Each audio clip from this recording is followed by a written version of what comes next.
Time is in His hand, beginning and the end, beginning and the end. Oh, the blood has been mine. What the Spirit sign, the Lion and the Lion and the Lamb. How can Saka sing with me? How can Saka and always sing? How can Saka? Oh, how can sing with me? How can Saka? Oh, she how can Saka? Let us sing from the beginning. The splendors of the King, God humanity, they do the earth rejoice, they do the earth rejoice.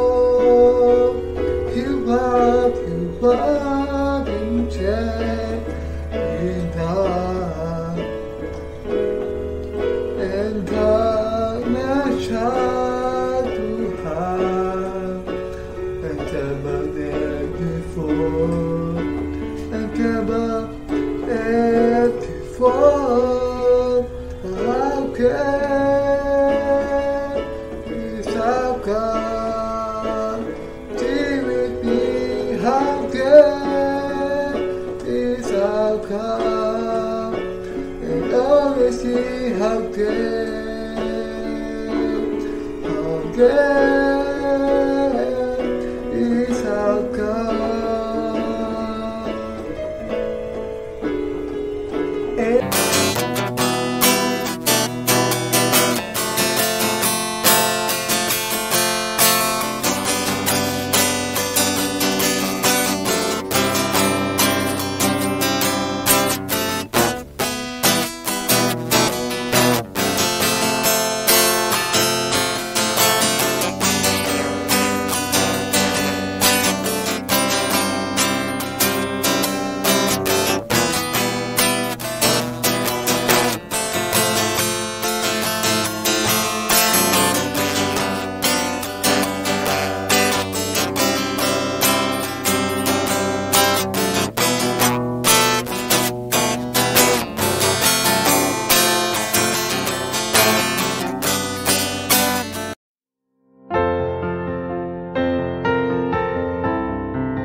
Mari kita hidup sebagai pekerja Allah.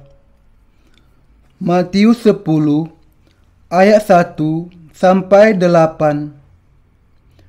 Yesus memanggil ke-12 muridnya dan memberi kuasa kepada mereka untuk mengusir roh-roh jahat dan untuk melenyapkan segala penyakit dan segala kelemahan. Inilah nama ke-12 rasul itu. Pertama, Simon yang disebut Petrus,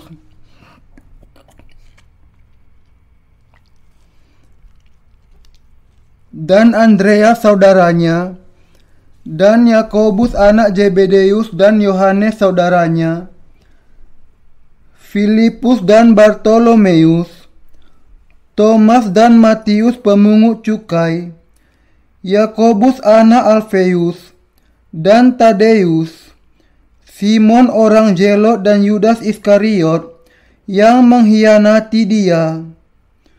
Ke-12 murid itu diutus oleh Yesus dan ia berpesan kepada mereka, "Janganlah kamu menyimpang ke jalan bangsa-bangsa lain atau masuk ke dalam kota orang Samaria, melainkan pergilah kepada domba-domba yang hilang dari umat Israel.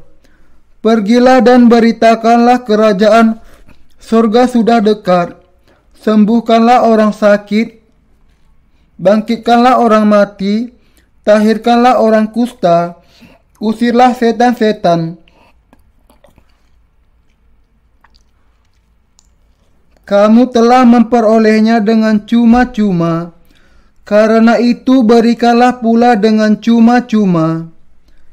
Yesus memanggil 12 muridnya, dan ia memutuskan untuk memberitakan Injil air dan roh keselamatan seluruh dunia melalui para murid itu. Tetapi salah satu murid akhirnya mengkhianati gurunya karena ia tidak percaya bahwa Yesus adalah anak Allah dan Mesias yang datang ke dunia ini untuk menjadi juru selamat manusia. Yudas menjual Yesus untuk uang. Tetapi kemudian ia menyesali ketika ia memahami bahwa ia sudah mengkhianati anak Allah. Kita perlu mengingat bahwa ketika kita mengikuti Yesus, kalau kita mengkhianati Injil air dan roh yang diberikan Tuhan kepada kita, kita juga akan berakhir seperti Yudas ini. Sayangnya, ada banyak orang Kristen yang seperti Yudas di dunia ini. Kalau tidak ada seorang pun di antara kita mau menghadapi kematian rohani, kita harus pengampunan dosa dan memberitakan Injil air dan roh yang diberikan Allah dengan segenap hati kita. Agar kita menjalani kehidupan yang benar demikian, kita harus menempatkan iman kita kepada keilahian Yesus dan pelayanannya berupa air dan darah dan juga roh. Dunia ini adalah peperangan rohani bagi orang-orang Kristen. Banyak sekali roh jahat ada di dunia ini. Roh-roh itu berusaha mencari kesempatan untuk memangsa bahkan mereka yang percaya kepada Injil air dan roh. Jadi meskipun seseorang percaya kepada Injil air dan roh, kalau ia jatuh ke dalam hawa nafsu kedagingannya, ia akan berakhir dalam kematian rohani. Kita jangan sampai mengizinkan pendusta melakukan segala sesuatu sekehendak hati mereka. Namun, kita, orang-orang Kristen sejati, harus melawan mereka dengan menyatakan kesia-siaan dari iman pendusta itu. Mereka kemudian akan membiarkan kita. Kalau tidak demikian, kalau kita gagal bertahan, kita akhirnya akan dimangsa mereka. Inilah sebabnya kita harus menjalani kehidupan kita sebagai tentara Allah sesudah percaya kepada Injil air dan roh. Barang siapa menerima pengampunan dosa dengan percaya kepada Injil air dan roh, harus menjadi tentara Kristus yang memberitakan Injil air dan roh. Apakah saya mengatakan bahwa semua orang percaya harus menjadi pelayan Tuhan? Tidak, bukan itu yang saya katakan. memang akan jauh lebih baik kalau semua orang percaya memang menjadi pelayan Tuhan. Tetapi yang saya katakan di sini adalah bahwa kita semua harus melakukan pekerjaan kerajaan Allah sesuai dengan karunia yang Allah berikan kepada kita masing-masing. Anda perlu memahami bahwa kalau Anda tidak menjadi pasukan Allah yang melayani Injilnya, Anda akhirnya akan dimangsa oleh pasukan iblis. Mungkin ada di antara kita yang mengatakan, "Ya, karena saya bukan pelayan Tuhan, saya rasa iman saya kepada Tuhan baik-baik saja." Tetapi saudara seiman yang terkasih, jangan berpikir demikian. Anda harus memahami bahwa iblis tidak memilih-milih dalam serangannya dan bahwa ia bermaksud untuk membinasakan semua orang yang tidak melakukan pekerjaan kerajaan Allah dan bahkan berpegang kepada hawa nafsu kedagingannya, baik mereka itu orang awam atau para pelayan Tuhan. Karena itu, setiap orang Kristen harus membuang 3 jenis hawa nafsu kedagingan itu. 1 Yohanes 2 ayat 16. Hawa nafsu yang pertama yang harus kita buang adalah keinginan daging. Kita harus membuang segala keinginan yang di luar apa yang diizinkan Allah bagi kita. Yang kedua, kita harus membuang hawa nafsu keinginan mata. Yang ketiga, kita harus membuang keangkuhan hidup. Anda harus menuliskannya ke dalam hati Anda, dan hanya dengan itu Anda bisa mengasihi Tuhan dan mengikuti Dia.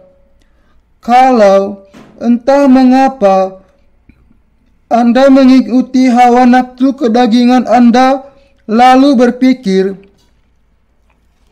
"Itu oke, karena saya sudah menerima pengampunan dosa," maka Anda akhirnya akan mati.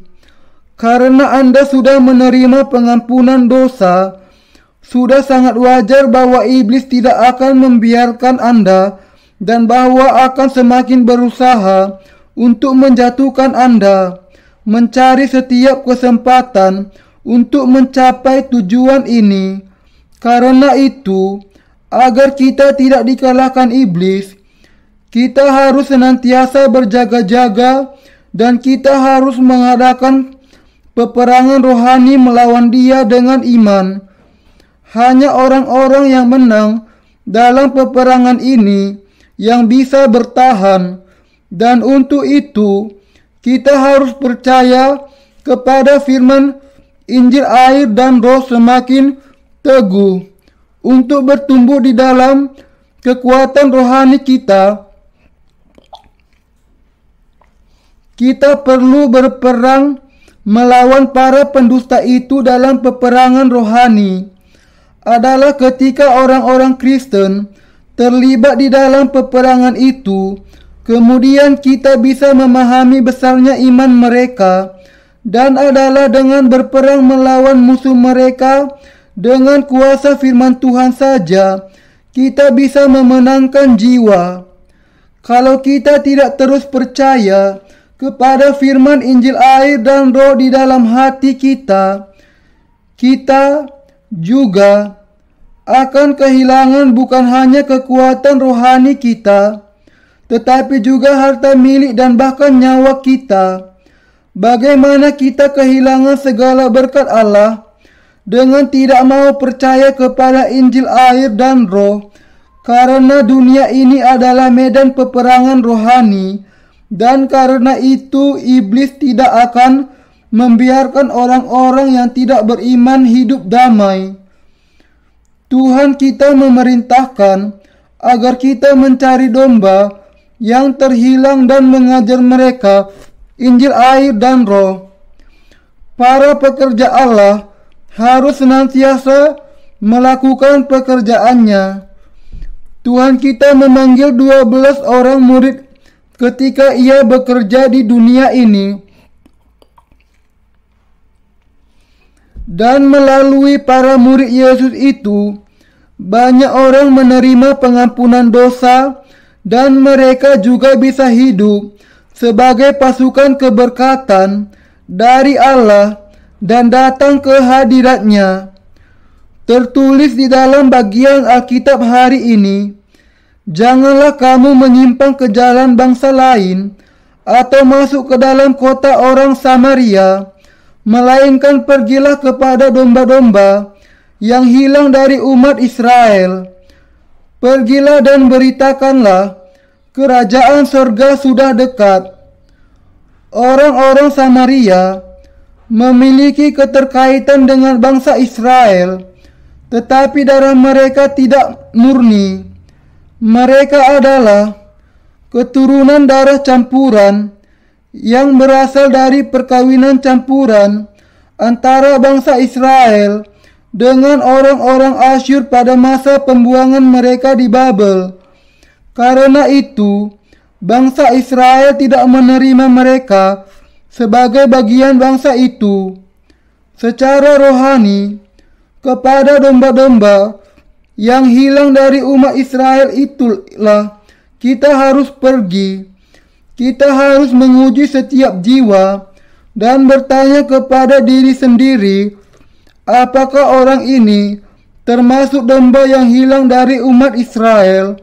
Ada beberapa orang di dunia ini yang sungguh-sungguh haus akan firman Allah. Adalah ketika kita sungguh-sungguh melakukan pekerjaan Allah, kemudian kita dibentuk menjadi murid Yesus yang baik, yang layak dipakai oleh Allah. Allah sedang membuat kita menjadi prajurit yang terlatih dari Yesus dengan memakai kita sebagai alatnya.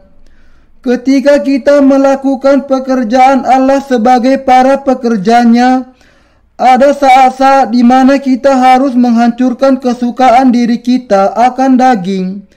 Dengan melakukannya, pikiran kita kemudian diubahkan di hadapan Allah dan kita dibentuk menjadi bejana yang baik di hadapan Allah yang bisa dipakai sebagai alatnya.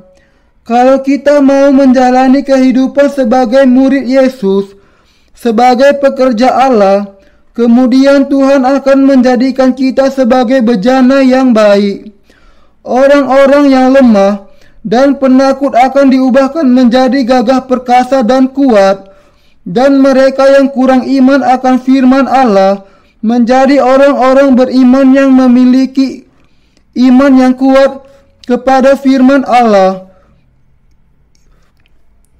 Iman yang kuat sangat diperlukan oleh para pekerja Allah, karena hanya dengan itu kita bisa melaksanakan pekerjaannya dengan iman kepada kuasanya. Bukan dengan kekuatan kita saja pekerjaan Allah dikerjakan, tetapi hanya dengan kuasa Allah sehingga semua diselesaikan. Orang-orang berdosa cenderung menganiaya para murid Yesus yang hidup di dunia ini melakukan pekerjaan Allah. Yesus mengatakan, seorang murid tidak lebih daripada gurunya, atau seorang hamba daripada tuannya. Cukuplah bagi seorang murid jika ia menjadi sama seperti gurunya, dan bagi seorang hamba jika ia menjadi sama seperti tuannya. Matius 10 ayat 24-25.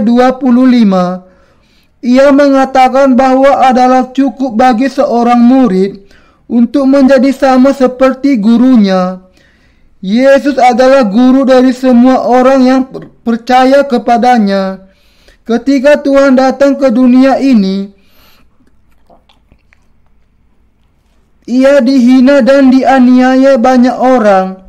Karena Tuhan kita sendiri dianiaya, kita harus menerimanya sebagai sesuatu yang wajar, bahwa kita yang sudah menjadi murid-muridnya juga akan dianiaya. Bagi mereka yang sudah menjadi murid Yesus, cukup bagi mereka kalau mereka bisa menahan penganiayaan, sebagaimana Tuhan kita sudah melakukannya. Dan karena Tuhan kita mengikuti kehendak Allah Bapa ketika mengalami penderitaan karena penganiayaan, kita juga sebagai murid-muridnya juga mengikuti kehendak Tuhan kita dan menahan penganiayaan itu seolah tidak ada apa-apa. Para murid memang harus tahu bagaimana menganggap sebagai sebuah sukacita jika mereka dianiaya oleh para pendusta, dan bahkan di tengah-tengah penganiayaan itu mereka harus tahu bagaimana mengikuti Tuhan dengan sepenuhnya. Tambahan lagi, para prajurit Tuhan juga harus tahu bagaimana menjalankan peperangan rohani. Segala sesuatu akan dinyatakan sesuai dengan kebenaran Allah.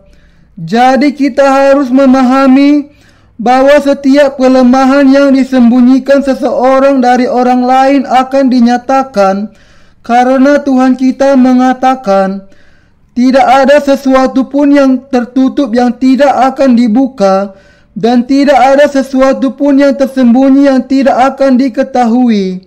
Matius 10 ayat 26. Allah sudah menjadikan kita pemberani.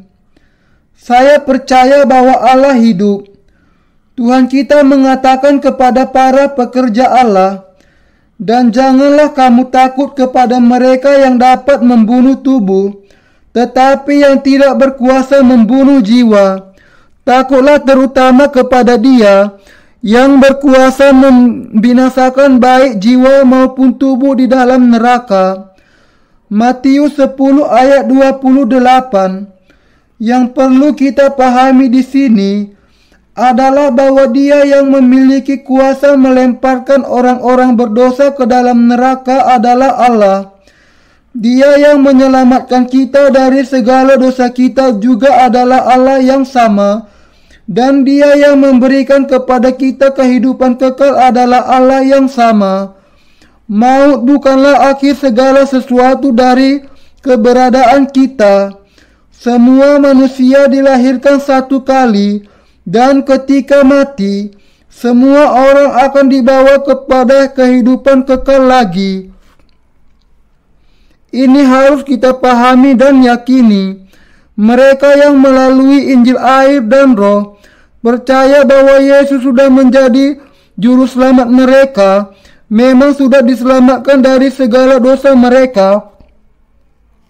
Tetapi mereka yang tidak percaya kepada Injil yang benar ini akan dibuang ke neraka oleh Allah.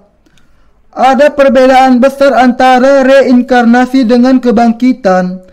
Reinkarnasi adalah paham bahwa ketika kehidupan berakhir, ia akan bereinkarnasi dalam bentuk kehidupan yang lain, dan lingkaran ini akan terus berlangsung. Sederhananya, jiwa yang lahir sebagai belalang akan lahir kembali sebagai kelinci di masa depan, dan kemudian bisa lahir menjadi ayam di hari selanjutnya. Tetapi ini sama sekali tidak masuk akal. Saudara seiman, kita orang-orang Kristen yang sejati, jangan takut dengan para anti-Kristen. Kalau mereka yang belum dilahirkan kembali tidak mau memiliki persekutuan dengan kita yang dilahirkan kembali, maka yang kita lakukan adalah tidak bersekutu dengan mereka. Mungkin Anda merasa bahwa Anda akan menjadi kesepian, tetapi bagaimana kita akan kesepian kalau ada begitu banyak orang benar milik Allah? Orang-orang benar tidak suka berada dalam kumpulan orang-orang berdosa. Masih banyak, apalagi umat Allah yang dengan mereka kita bisa bekerja bersama adalah dengan umat Allah